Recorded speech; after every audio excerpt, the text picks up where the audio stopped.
Et oui, l'Eurovision 2025 bat son plein. Les préparatifs sont. J'ai plus de mots. J'ai plus de mots ce soir. Sont en train d'être faits, les préparatifs ce soir à Bâle. Et oui, c'est de l'impro que je fais. Et la prochaine fois, j'écrirai. Et plusieurs nouvelles ont été annoncées. Déjà, des artistes invités en plus de ceux déjà annoncés. Donc, on avait John Steers, John Steers, non, Lucani, Effendi, et bah il y en a d'autres qui les rejoignent. Les voici. Déjà Peter et Marc de Peter et Marc et Sou qui ont représenté la Suisse à 4 reprises 1971, 1976, 1979 et 1981. Ils vont retrouver Destiny qui avait remporté l'Eurovision Junior en 2015 pour Malte et qui a représenté Lille en 2020 et en 2021. Ensuite, c'est un habitué, troisième année consécutive qui sera à l'Eurovision, Karidia, qui a fini deuxième en 2023 pour la Finlande. Il retrouvera deux collègues chanteurs qui ont participé à l'Eurovision l'année dernière, Marina Sati pour la Grèce et celui qui a fini deuxième aussi, le Poulidor croate, Baby Lasagna. Alors, les gars, on va faire thème par thème. Qu'est-ce que vous pensez de ce line-up qui s'est rajouté aux ceux déjà existants? Alors, je rappelle juste que Peter et Marc, il n'y aura pas Sou malheureusement, mais il y aura les enfants de Peter et de Marc. Alors, Julien. Je trouve que ça commence un peu à tourner vers l'overdose. Trop d'invités, tue l'invité, j'ai envie de dire. Qui en est un petit peu, je trouve ça bien. Mais là, c'est limite un jour un nouveau nom, quoi. Je me demande, limite, il y aura plus d'invités que d'artistes en compétition à ce rythme-là.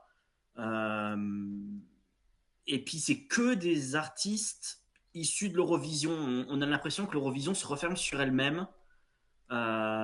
Et c'est dommage parce que, alors oui, les entractes, c'est souvent un moment chiant, on va pas se le cacher. C'est souvent le truc, voilà, on a envie que ça soit vite expédié pour avoir les résultats. Mais on a aussi eu des merveilles dans le passé avec des entractes qui n'étaient pas forcément liés à l'Eurovision. Je pense à Riverdance en 94 pour l'Irlande, ou plus récemment, il y avait eu un entracte en 2019 à Tel Aviv qui avait été que j'avais bien aimé en demi-finale. Ah, Qui ah. était, oui, non, pas la finale. La finale n'existe pas pour moi. L'entracte de la finale n'existe pas. Alors, Euh, on rappelle que c'était Madonna qui est venue oui, chanter entre guillemets. ou ce qu'il en restait. Et du coup, mais là, voilà, comme je disais, je trouve qu'il y a ça fait trop d'invités et franchement, je me demande comment ils vont réussir à goupiller tout ça parce que ça commence à faire vraiment beaucoup. La liste, elle est très très longue. Xanox. Alors, bien que les noms me plaisent, je suis un peu d'accord avec Julien. Ça me fait plaisir de revoir Caria, ça me fait plaisir de revoir Baby Lasagna, ça me fait plaisir de revoir Destiny. D'ailleurs, j'espère que peut-être qu'elle interprétera sa chanson de 2020. Mais effectivement, on tourne un petit peu en rond en ce qui concerne les invités. Ça se voit qu'ils veulent mettre le paquet, voilà, ok. Mais je suis d'accord avec ce que Julien a dit, c'est peut-être un peu too much. Et je ne sais pas comment ils vont faire pour organiser un peu tout ça. Malgré tout, voilà, je le redis, j'espère que Destiny chantera sa chanson de 2020 qu'on n'a pas eu l'occasion du coup d'entendre en live. Mais sinon, non, ça reste des invités de qualité, hein, évidemment. Mais voilà, j'aimerais peut-être une prise de risque. Mais déjà, déjà, je pense qu'on a assez d'invités, hein, très honnêtement. Je Mais pense qu'on c'est en pas a assez. fini. C'est pas fini à mon C'est avis. pas fini, mais je pense qu'on en a assez là. Il pourrait nous sortir aucun autre nom, ça serait parfait, hein. Enfin, limite un peu trop, quoi. Alors, moi, pour ma part, honnêtement, déjà, Caria ou Carija, c'est la troisième année consécutive qu'il apparaît à l'Eurovision. Déjà, il y a 2 ans, il avait participé, il a fini deuxième. L'année dernière, il était dans un entracte avec Petra et Charlotte Perrelli. Et l'humoriste j'oublie toujours le nom suédoise. Et il devait aussi donner les points, mais il s'est rétracté. Et puis là, il est de nouveau présent. Attention à l'overdose. À l'entre-soi, c'est pas bon. Puis en fait, ça risque de lasser les gens.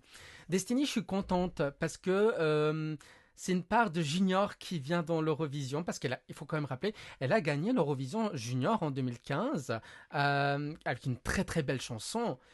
Elle était aussi dans un entracte à l'Eurovision junior 2022, justement, il y avait presque tous les anciens gagnants de l'Eurovision junior.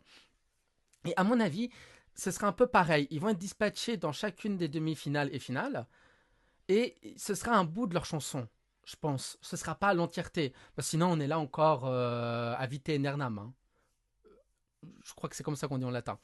Mais, mais vous avez compris, bref.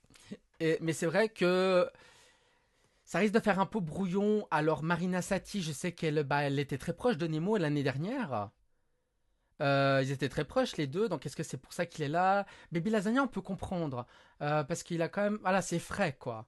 Après, Karija... ça commence à faire un peu beaucoup, puis ça commence à faire un peu bonquet général. C'est un peu, tu es dispo, bah tu viens. Je pensais à Effendi, comme je disais la semaine dernière, mais j'ai rien contre Effendi. Mais elle avait fini, on a vu avant l'émission, Julien, elle a fini dans le bas du classement de la finale. 20e. 20e, alors qu'il y a d'autres artistes plus talentueuses qui ont fini plus haut cette année-là. Par exemple, alors c'est un exemple objectif, hein, mais trois chanteuses Hurricane qui chantent Loco Loco. Il n'en démord pas. Il n'en démord pas. À mon avis, ça aurait été un meilleur choix. Évidemment, je rigole. Non, ça aurait été Barbara Pravi. Barbara Pravi. Et en fait, je pense que c'est premier degré, je pense que c'était la seule qui était disponible. Hein. Ils ont demandé à tout le monde, il n'y a que elle qui a dit ah oui, je pense aussi, oui. Je suis là le 17 mai, j'ai rien à faire. Après, Baby Lasagna, lui, il va performer à l'Arena Plus, dans le parc Saint-Jacques, juste à côté. Donc, il sera dispo, il sera juste à côté. Donc, autant l'utiliser pour le show. L'utiliser, quoi. C'est un objet, carrément. Non, alors... Oui, alors, non, mais j'ai compris que... Non, c'est pas un objet, mais en gros, les organisateurs l'ont dit, bon, bah, t'es là, bah, viens faire un petit coucou, tout simplement. Évidemment, c'est pas un objet. Hein. Qu'est-ce qui se passe dans le chat? Il se passe beaucoup de choses. Un grand pavé. Alors, Kylian qui dit Destiny, pas étonnant. Valentin qui est grave d'accord avec Julien. Donc, tu n'es pas seul. Kylian qui dit toujours les mêmes. Valentin qui dit surtout que ce sont des artistes d'il y a 2-3 ans, quoi. C'est devenu commercial, c'est dommage. Commercial, oui, c'est dommage. Il rajoute l'entracte de la demi-finale de 2021 avec Davina Sweetwater était top. Alors, je ne me rappelle plus. Lube qui dit d'accord avec Julien aussi. Oh putain, t'as un succès, mais un truc de malade. J'ai un succès fou. Hein. Profite. Tu sais, un jour, t'es comme ça. Oui, c'est ça va vite dans ce milieu. Ça va vite dans ce milieu. Tu connais le monde des médias, évidemment. Ah, je connais très bien, oui. Lube qui dit je suis d'accord avec Julien aussi. Je me demande comment ils vont réunir à tous les placer sur les 3 shows sans que ça donne l'impression que leur prestation ne soit expédiée. Bah, en DHL. Ça va être expédié, quoi. Oh la vache. Oui, je suis en grande forme ce soir. Je profite. Alexandre qui dit je pense qu'ils vont faire une suite genre intervalle act sur 4-5 chansons sur 10 minutes. Ouais, ça se peut. Alors ça parle beaucoup. Kylian qui devrait inviter des artistes francophones. Bah oui. Pourquoi pas. Peut-être c'est pas fini. Bon, après il y a John Steers. Mais c'est petit, je trouve. Et anonyme, j'aurais aimé voir Slimane à l'Eurovision en tant qu'intervalle act. Alors, pas pour tout de suite. Vu ces petits déboires, pas pour tout de suite. Sinon, ils auraient pu inviter Jost Klein. Au moins. Pas pour tout de suite non plus. Alors là. Pas pour tout de suite. Alors, tu sais quoi? Pas pour tout de suite non plus. Jamais, hein. Ils auraient pu inviter Jost Klein, au moins ils auraient pu entendre sa chanson. Oui, mais Martin l'a entendu, mais sur son téléphone, oui. Et puis Céline Dion va être annoncée peut-être. Alors Céline Dion, il y a quelques jours, elle a publié des photos de elle quand elle avait gagné l'Eurovision et de l'année d'après devant le palais de Beaulieu à Lausanne. Et peut-être tout le monde dit ah, elle a publié ça, donc elle va venir. Est-ce un signe? Est-ce un signe? Dans les autres actus, changement dans l'organisation, suppression des conférences de presse après les demi-finales, remplacée par une retransmission en ligne avec 3-4 questions fermées et le tirage au sort. En mode, vous voyez les matchs de foot, vous voyez l'après-match, vous voyez le bord du terrain, eh ben ce sera les mêmes questions.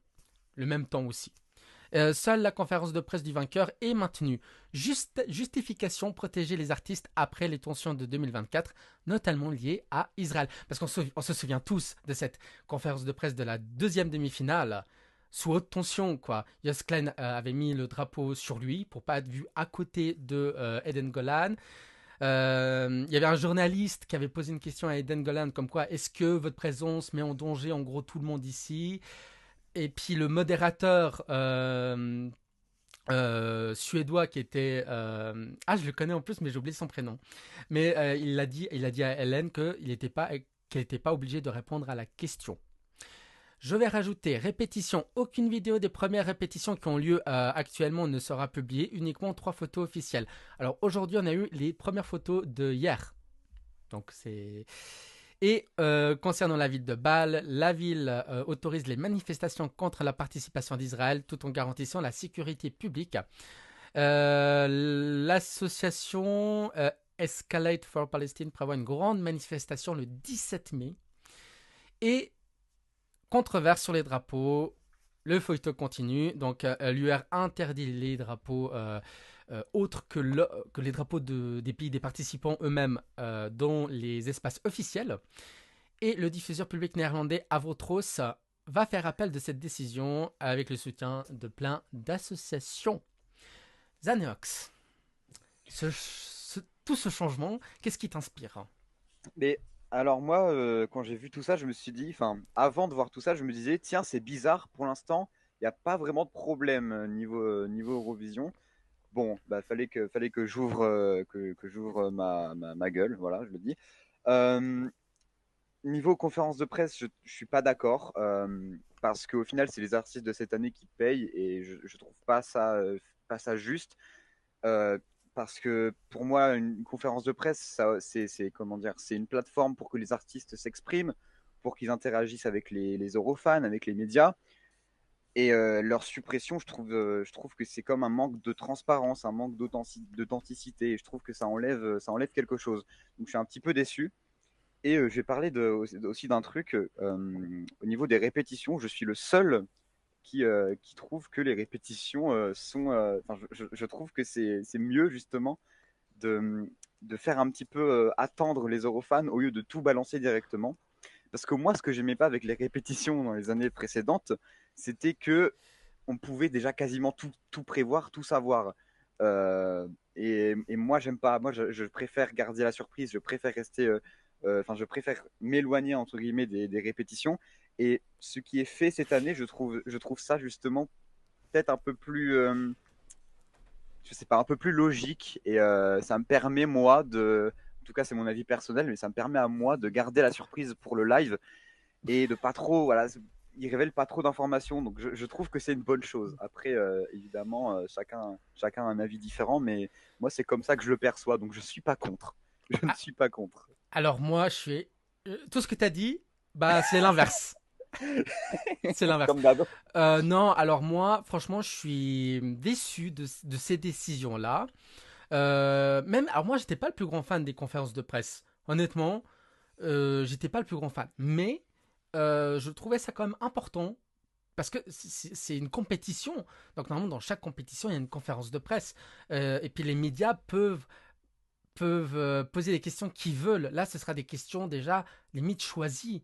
Et en fait, ça enferme dans une cage dorée, voir s'il est encore doré, mais ça enferme, ça éloigne l'Eurovision de ses fans.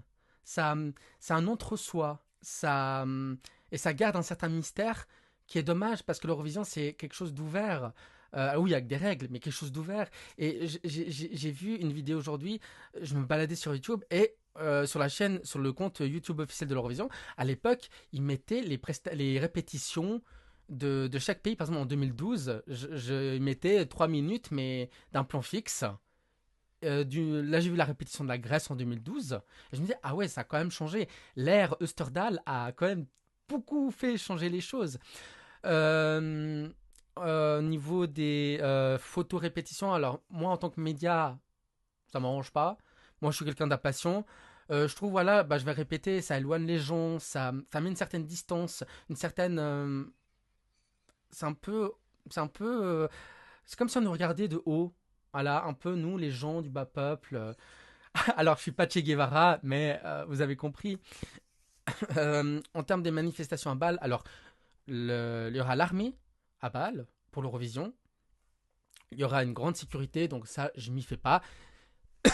Excusez-moi. Et sur les drapeaux, eh ben, c'est bien que la Votros ose dire non, nous, on n'est pas d'accord. Et être en contradiction avec les instances de l'UR. Et c'est à peu près tout ce que je voulais dire. Julien. 4.1, l'UER a 9 fois sur 10 de mauvaises idées, et quand ils arrivent à avoir une bonne idée, bah, l'application de l'idée la rend mauvaise. 2, sur les conférences de presse, c'est un n'importe quoi absolu. Les conférences de presse d'après demi-finale, tu as tous les artistes donc, qui sont sur une grande table et qui répondent pays par pays aux questions des journalistes. Qu'est-ce qui empêchait, pour éviter tout problème, de les faire rentrer individuellement face aux journalistes 5 minutes pour poser des questions? Qu'est-ce qui empêchait de faire ça? Voilà, qu'est-ce qui empêchait de faire ça? Là, ce qu'on va avoir des questions complètement aseptisées et neutres, parce que le gars qui va poser les questions, ça va être un gars de l'UR. Voilà, on va pas se mentir. Donc, voilà, il n'y a aucune logique dans cette décision. Sur les répétitions, pareil, il n'y a aucune logique. Pourquoi tu as les photos 24 heures après? Sachant qu'en plus, on a tous les détails qui filtrent déjà dans la journée. Donc, là, il suffit d'aller sur les réseaux sociaux, on a tous les détails des répétitions de la journée qui ont filtré. Puisque l'UER semble à tout prix vouloir communiquer, créer des contenus et des machins, pourquoi ne pas faire, je sais pas, genre à 19h, 20h, 21h, une espèce de vidéo récap ou de publication récap qui récapitulerait tout ce qui s'est passé dans la journée avec quelques photos individuelles des répétitions au lieu de les poster 24 heures après. Et sur les drapeaux, je l'ai dit la semaine dernière déjà, quel est le mal à ce que Sissal rentre sur scène avec le drapeau des Féroé ou que les Portugais de Napa rentrent sur scène avec le drapeau de Madère? La logique aurait été, ok, vous rentrez sur scène avec le drapeau de votre pays, mais si vous voulez en avoir un deuxième, à condition que ça soit un drapeau autorisé bien sûr, si vous voulez en avoir un deuxième, pas de problème. Mais bon, malheureusement, comme j'ai dit, l'UER, c'est 9 fois sur 10 des mauvaises idées. Donc, Mardio qui dit Dalibor, si on mange le gâteau avant la fête, que reste-t-il le jour J? Alors c'est une métaphore. Honnêtement, moi ça me gâche pas. Moi, j'en rachète un autre de gâteau, tout simplement. Moi ça me gâche pas parce que les 2 dernières années, j'ai vu les prestations. Ça m'a pas gâché le jour même parce qu'on ne sait pas, la personne peut mal chanter. Oui, Alors, et puis il faut préciser que les photos qui sont diffusées, c'est pas l'UR qui décide, c'est les délégations qui valident les photos qui sortent. Donc une délégation peut très bien faire sortir des photos un peu neutres pour cacher s'il y a une grande surprise ou un grand truc pour entretenir le mystère. Donc les délégations ont quand même un droit de regard sur les photos qui sortent. Mais ouais, mais c'est fou ouais. Et en fait, maintenant mettre la distance, donc en supprimant les conférences de presse, en filtrant les photos, en tout ça, en fait, ça rend moins authentique, j'ai l'impression, la communication. Et puis, par exemple, je vais vous prendre un exemple. J'ai vu les photos de la Slovénie. Alors, j'ai rien contre la chanson, mais les 3 photos, c'est la même. Carrément, juste d'un angle différent. Ça donne pas plus d'informations. Il y a certaines théories d'ailleurs sur la Slovénie et du pourquoi les photos sont quasiment les mêmes. Ah ouais, laquelle? Oui. Je vais pas faire du spoil, mais je le fais ou je le fais pas? Moi, vas-y. Alors, il y a des rumeurs, des rumeurs qui disent que sa femme pourrait le rejoindre sur scène, un peu comme en 2018 pour la Lituanie. Le mari d'Ieva l'avait rejoint sur scène. Donc, Voilà. Est-ce que c'est pas aussi pour essayer de. On en montre le moins possible pour garder la grande surprise pour mardi. Alors, si c'est le cas, je vois pas comment, dans quelle partie de la chanson il pourrait faire ça, parce que À la fin. déjà qu'il y aura, bah ouais, mais il y a déjà la partie où il est à l'envers, tout ça. Donc, Bah, à bon, la après, je fin. sais pas, mais- Comme Ouais. c'est arrivé à la Lituanie en 2018. Oui, c'était à la euh, fin. je crois qu'elle avait pleuré. Ah, ah, ah, veux-tu m'épouser ou je sais plus quoi, je ne sais plus. Et ils ont divorcé peu de temps après. Bon, voilà. Aïe. Mais en tout cas, ça fait beaucoup, beaucoup réagir, franchement. On ne sait pas comment sera cette édition 2025. Est-ce qu'elle sera, j'espère pas la même que l'année dernière. Là, ça se voit comme c'est des décisions de l'UR, c'est pas la SSR, hein. C'est pas le diffuseur public suisse. Faut quand même les comprendre. Je pense que si ça aurait été la Suisse, ils auraient quand même gardé certaines choses. Je ne sais pas quoi, mais je pense qu'ils auraient quand même gardé certaines choses. Alors, c'est pas que je veux garder de bonnes relations avec le diffuseur public helvétique, mais je le dis juste, hein.